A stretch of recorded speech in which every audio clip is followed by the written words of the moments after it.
आप देख रहे हैं जनता जनता में बातचीत कर रहे हैं। जिस तरीके से आप डिमांड उठने लगी है कि उत्तर प्रदेश को 4 हिस्सों में बांट देना चाहिए, और एक बड़ा सवाल इस बात को लेकर, क्या उत्तर प्रदेश इतना बड़ा है जिसकी वजह से बीमारू राज्य है, या दरअसल वहां की राजनीति और वहां के राजनेता और वहां का नेतृत्व इसके लिए जिम्मेदार, जिनके अंदर शायद उस तरीके का विजन नहीं। लेकिन ये महत्वपूर्ण सवाल, तमाम मसलों पर बातचीत करने के लिए इस वक्त हमारे साथ अमर सिंह जी हैं, जो पहले समाजवादी पार्टी में थे, इस वक्त लोकमंच में है। नरेश अग्रवाल जी समाजवादी पार्टी के नेता हैं। विवेक कुमार जो बीएसपी के एक्सपर्ट है। राजा बुंदेला जो बुंदेलखंड आंदोलन बुंदेलखंड अंदर चला रहे हैं। नरेश अग्रवाल जी, जो सवाल मैं शुरू में उठाना चाहता था, वो सवाल आज भी हमने पिछले दिनों डायमंड स्टेट्स अवार्ड जो पिछले लगातार कई सालों से देते आ रहे हैं, हमने पिछले साल जब चर्चा की कि जो सबसे ज्यादा इमर्जिंग स्टेट्स कौन है, उसमें उड़ीसा था, मध्य प्रदेश था और बिहार था। उत्तर प्रदेश इमर्जिंग स्टेट्स में भी उसका नाम नहीं आता। विकसित प्रदेशों की बात छोड़ दीजिए। यह सवाल आपसे है, अखिलेश के मॉडल की चर्चा क्यों नहीं होती है? उत्तर प्रदेश क्यों टॉप 3 इमर्जिंग स्टेट्स में क्यों नहीं आता है? नरेश अग्रवाल जी, देखिए हमारी सरकार, देखिए एक तो पहले मैं कह दूं, सरकार बने मात्र 1 वर्ष हुआ है। 1 वर्ष में आप इतनी आशाएं हमसे करने लगे हैं, यही सबसे बड़ी सफलता है। दूसरा, अमर सिंह जी अभी बोल रहे थे, राजा बुंदेला जी बोले, बीएसपी के विवेक जी बोले, मैं तीनों के बात का जवाब इसमें देना चाहूंगा। अमर सिंह दल बदलू बोले तो अमर सिंह जी का इतिहास ही रहा है। अरे नरेश अग्रवाल जी, अगर व्यक्तिगत आक्षेप में ना जाए तो बेहतर। नहीं देखिए बातचीत, मैं बातचीत जरूर कहना चाहूंगा। सर, बिरला के कमीशन गंभीर चर्चा कर रहे हैं, काम करने वाला व्यक्ति, उसके हम भी गंभीर चर्चा कर रहे हैं। उसके बाद चले गए प्रणब जी के पास, सिंधिया जी पास, जितेंद्र प्रसाद जी पास, मुलायम सिंह जी पास, और मुलायम सिंह जी की चरम करने वाले व्यक्ति आज मुलायम सिंह जी को यादवों का नेता बता रहे हैं और बसपा का गुणगान कर रहे हैं। नरेश अग्रवाल जी, मैंने आपसे सवाल, मेरा सवाल अलग है। अगर थोड़ा सा अगर आप जवाब दें तो ज्यादा बेहतर होगा। बातें कही, जो अमर सिंह जी ने बात की उसका जवाब देना मेरे लिए बहुत जरूरी है कि ऐसा व्यक्ति, जो व्यक्ति चापलूसी, नरेश अग्रवाल जी प्लीज, नरेश अग्रवाल जी, जो व्यक्ति सत्ता को भुनाने, नरेश अग्रवाल जी, नरेश अग्रवाल जी माफ करिएगा, उसको आप बुला के विभाजन की बात नरेश अग्रवाल जी करेंगे तो मैं उसका जवाब उसी तरीके से दूंगा। नहीं नरेश अग्रवाल जी, अगर बुरा ना माने तो मैं आपको बोलूंगा, आपने पहले शुरुआत की, आपने रिजेक्टेड मैंने कहा कि आपने शुरुआत की, रिजेक्टेड थे। नहीं बुरा मत मानिएगा प्लीज नरेश अग्रवाल जी। अभी नहीं, मैं बुरा नहीं मान रहा हूँ। नहीं नरेश अग्रवाल जी, आपने शुरुआत की, आपने कहा कि रिजेक्टेड नेता है भाई। अगर आप किसी पर आक्षेप लगाएंगे तो आदमी जवाब देगा। मैं चाहता था कि गंभीर चर्चा, लेकिन मुझे नहीं लगता कि गंभीर चर्चा में आपकी कोई दिलचस्पी या किसी आपने गंभीर चर्चा के लिए छोड़ा ही कहा। राजा बुंदेला जी ने बहुत सी बातें कही थी जो हम बोल रहे थे, हम सब कुछ नहीं बोले। जब सब लोग बोले थे मैं तो चुपचाप सुनता रहा। मैंने इस मारे कहा, मैं आपसे सवाल कर रहा हूं, विभाजन की, राज्य की, सुन लीजिए, राज्य की विभाजन की बात तब उठती है जब राज्य की जनता विभाजन की बात करे जी। उत्तराखंड में बहुत आंदोलन चला, तेलंगाना में पिछले 10 सालों से आंदोलन चल रहा है। इसके पहले जो छत्तीसगढ़ या झारखंड का विभाजन हुआ, वहां भी आंदोलन चला। उत्तर प्रदेश में जब जनता अपने महत्व को नहीं कम करना चाहती, उत्तर प्रदेश की जनता विभाजन की बात नहीं करती, तो ये चंद नेता लोग सिर्फ टीवी पे विभाजन की बात करने लगे। इसको आपको डिस्कशन में नहीं लाना चाहिए, क्योंकि उत्तर प्रदेश में कहीं कोई आंदोलन नहीं चल रहा है। उत्तर प्रदेश की जनता अपने नेतृत्व से संतुष्ट है, उत्तर प्रदेश की सरकार से संतुष्ट है, और इसी मारे हमने। नरेश अग्रवाल जी, मैं आपसे छोटा सवाल पूछना चाहता हूं, छोटा सवाल। 1991 से लेकर 2013 का वक्त आ गया है। हिंदुस्तान 9% के विकास दर की बात करता है। हिंदुस्तान दुनिया का दूसरा सबसे बड़ा फास्टेस्ट ग्रोइंग इकोनॉमिक कंट्री है, फास्टेस्ट ग्रोइंग इकोनॉमी हिंदुस्तान की।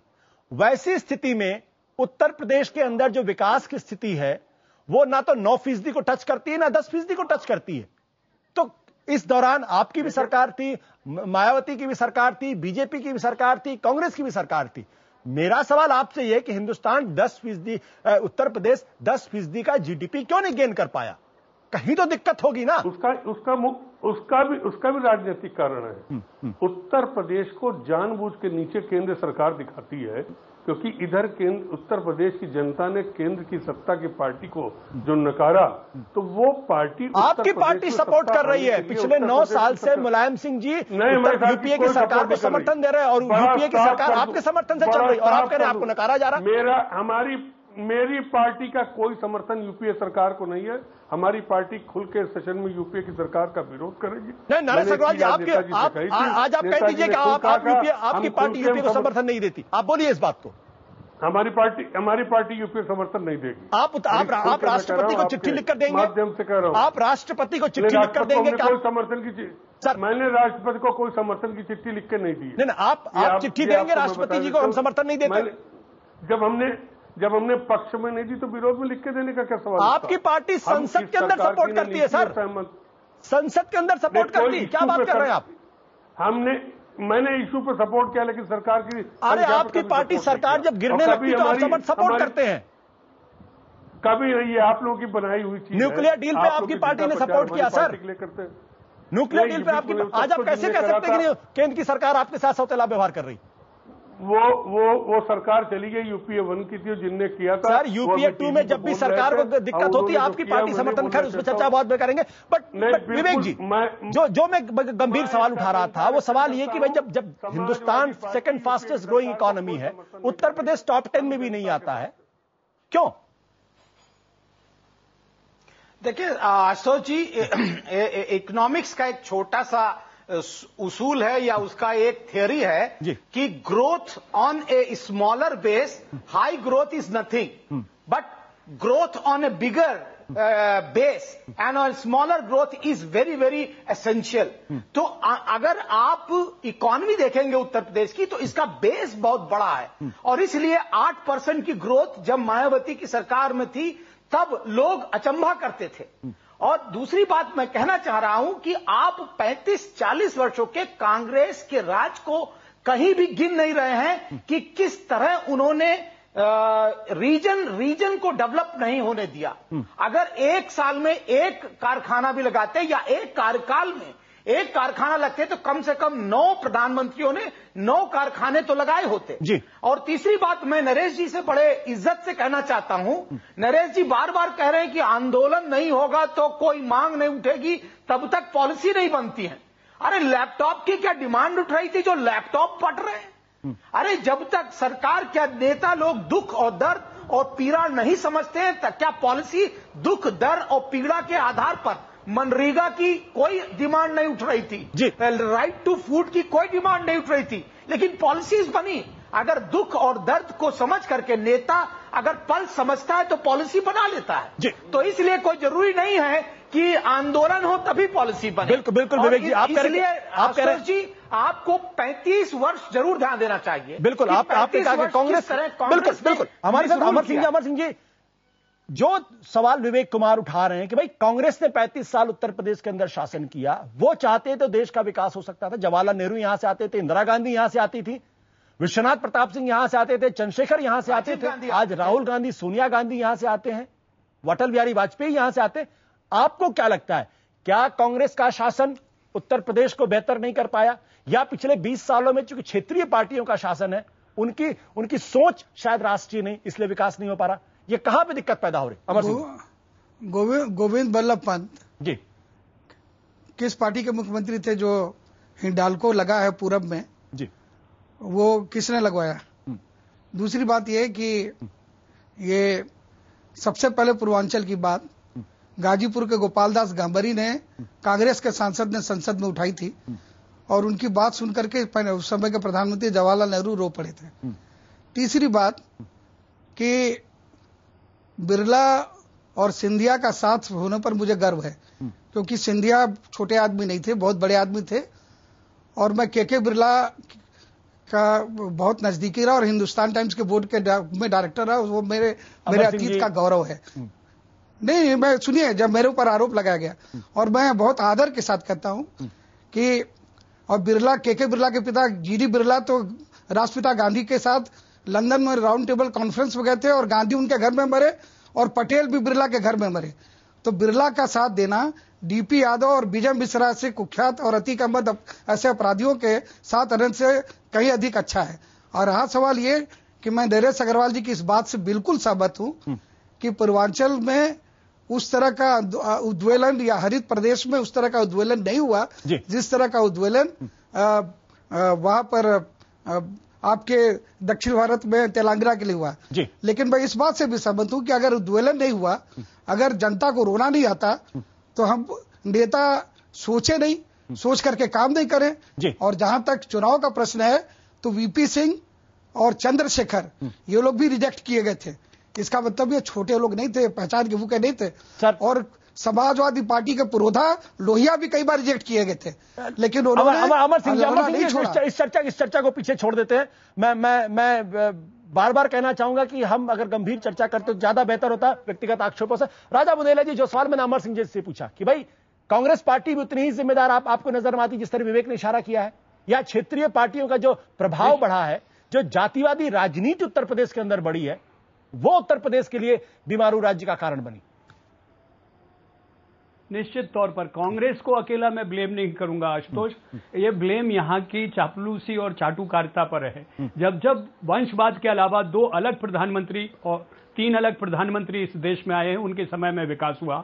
आप लाल बहादुर शास्त्री जी को उठाकर देख लीजिए, उसके बाद आप नरसिम्हा राव जी को उठाकर देख लीजिए, और उसके बाद आप वाजपेयी जी को उठाकर देख लीजिए। समस्या ये है कि जो एक वंश परिवार के पीछे जो पूरी की पूरी जो चाटुकारिता हो जाती है, वो सच्चाई उन तक पहुंचती ही नहीं है। और अगर सच्चाई हम पहुंचा भी दें इक्के दुक्के लोग, तो उसको फिर बदल दिया जाता है। ये उदाहरण मेरे सामने है। मैंने राहुल गांधी को उसी बुंदेलखंड में घास की रोटियां खाने वाली दिखाया, लेकिन प्रदीप जैन ने जाके उसके पूरे किस्सा ही बदल दिया। प्रदीप जैन जीत के पहुंचे हैं बुंदेलखंड के नाम पर, लेकिन जब उनको डांट डपट पड़ी तो उन्होंने बुंदेलखंड की तस्वीर बदल दी। तो दुर्भाग्य ये है पूरा का पूरा, विवेक जी बिल्कुल सही कह रहे हैं, ना कि इन उत्तर प्रदेश अकेले बल्कि पूरे देश को अगर एक पूरी गारत में और इस पोजीशन में ले जाने वाली कोई पार्टी है तो वो कांग्रेस है। क्योंकि एक पूरे परिवार के विम्स पे पार्टी चलती, कहीं कोई कंपटीशन नहीं है, कहीं कोई एक दूसरे से लेकर और पिछले 20 सालों तो क्षेत्रीय पार्टियों का शासन है ना वहां पे।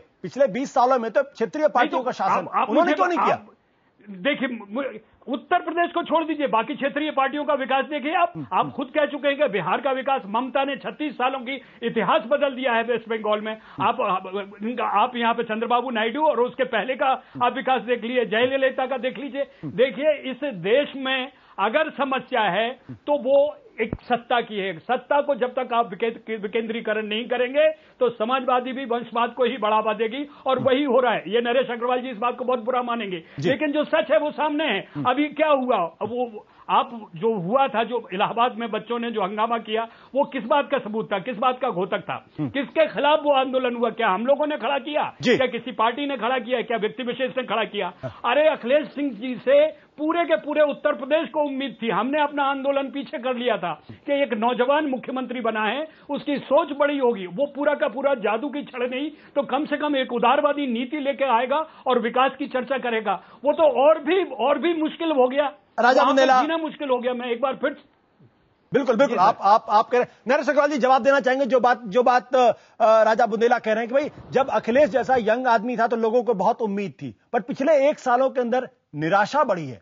ये नहीं समझ पा रहा हूँ, 5 साल के लिए सरकार चुनी, एक ही साल में सरकार का मायने तो प्लस जोड़ने लगे। एक ही साल में सब नेता नंबर देने लगे, क्योंकि पार्लियामेंट का चुनाव है।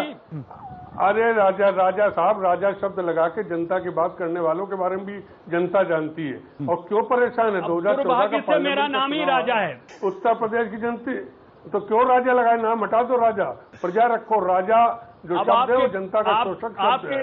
अब राजा कह के जनता सेवा करने जाओ, वो नहीं हो पाएगा। आप भी अग्रवाल हटा दें, अग्रवाल से कुछ और बू आती है। एक बात है, गांधी जी भी अग्रवाल थे। उस देश में सबसे ज्यादा आजादी की लड़ाई में वैश्य समाज का योगदान रहा है, ये मत भूलिएगा। गांधी नरेश अग्रवाल जी, अगर इस बातचीत को यही छोड़े तो बेहतर रहेगा। मुझे नहीं लगता कि कोई बहुत गंभीर चर्चा हो सकती, इसलिए मैं आपने जनता को गुलाम रखा होगा। बिल्कुल नहीं, देश पे काम करते हो, जनता के बीच काम करो। नरेश अग्रवाल जी, लेकिन जनता के बीच वो रिजेक्ट हो जाए। ये अमर सिंह नहीं है, गलत आरोप मीठी बातें राजा साहब, आप गलत में मैं नरेश अग्रवाल हूँ, गलत फहमी में रहिएगा। 34 साल से मैं जीत रहा हूँ उत्तर प्रदेश में और देश में। अग्रवाल समाज का जो देश के लिए योगदान है, आपका क्या होगा? नरेश अग्रवाल जी, राजा बुंदेला जी और समाज में टीवी बता रहे हो। मैं पूरी इज्जत के साथ कहना चाहता हूँ कि ड्रामाबाज वाले इस बातचीत को कम से कम मैंने नहीं सोची थी। बिल्कुल मैंने ये नहीं सोचा था कि आपस में इस तरीके से बातचीत होगी। व्यवस्था निभालूं, वो देश के विकास के उत्तर प्रदेश और अखिलेश पे आरोप की बात करेंगे। अच्छी तरह से मालूम है, कभी बुलाइएगा, बंधु को जानते हैं ना। राजा बुंदेला, एक मिनट प्लीज नरेश जी मैं एक छोटा सवाल आपसे कर लूं, अगर आपको बुरा ना लगे तो। छोटा सा सवाल ये, आप अखिलेश जी की तारीफ कर रहे हैं, हम सबको बड़ी उम्मीद थी। पिछले दिनों मुलायम सिंह जी ने कहा था अगर मैं मुख्यमंत्री होता तो 15 दिन के अंदर हालात सुधर जाते। मुलायम सिंह ने कहा, मैंने नहीं कहा, न राजा बुंदेला ने कहा ये बात। नहीं तो मैं मुलायम सिंह तो निराशा है ना उत्तर प्रदेश के अंदर अखिलेश यादव को लेकर। अगर उन्होंने कोई परिवर्तन की सीख दी, एक नौजवान को बड़े सीख देते हैं, मुलायम सिंह जी तो हम लोग को भी सीख दे देते हैं। तो अगर कोई बड़ा सीख दे रहा है तो उसको आप मीडिया वाले ले लेंगे कि सरकार फेल है क्योंकि मुलायम सिंह जी ने ऐसा कह दिया था। ये कौन सी बात हो गई है? एक मुलायम सिंह पार्टी के नेता हैं, मुख्यमंत्री के पिताजी हैं। अगर उन्होंने अपने बेटे को उत्तर प्रदेश के मुख्यमंत्री के पार्टी के नेता होने के नाते से अखिलेश को अगर कोई सीख दे दी तो इसका मतलब नहीं मीडिया उसका अर्थ निकाल ले कि उत्तर प्रदेश में कानून व्यवस्था नाम की चीज नहीं है। चलिए नरेश जी, अगर उत्तर प्रदेश का मुख्यमंत्री बनाए तो उसको समय दीजिए। मैं आपको चलिए आपको लगता है समय दीजिए, लेकिन मुझे लगता है उत्तर प्रदेश पिछले न जाने कितने सालों से सिर्फ अपने समय का इंतजार कर रहा है, जहां जवाहरलाल नेहरू, लाल बहादुर शास्त्री, इंदिरा गांधी, अटल बिहारी वाजपेयी, विश्वनाथ प्रताप सिंह, चंद्रशेखर, सोनिया गांधी, राहुल गांधी जैसे लोग हो, मुलायम सिंह, मायावती जैसे लोग हो, कल्याण सिंह जैसे लोग हो, और उसके बाद भी नरेंद्र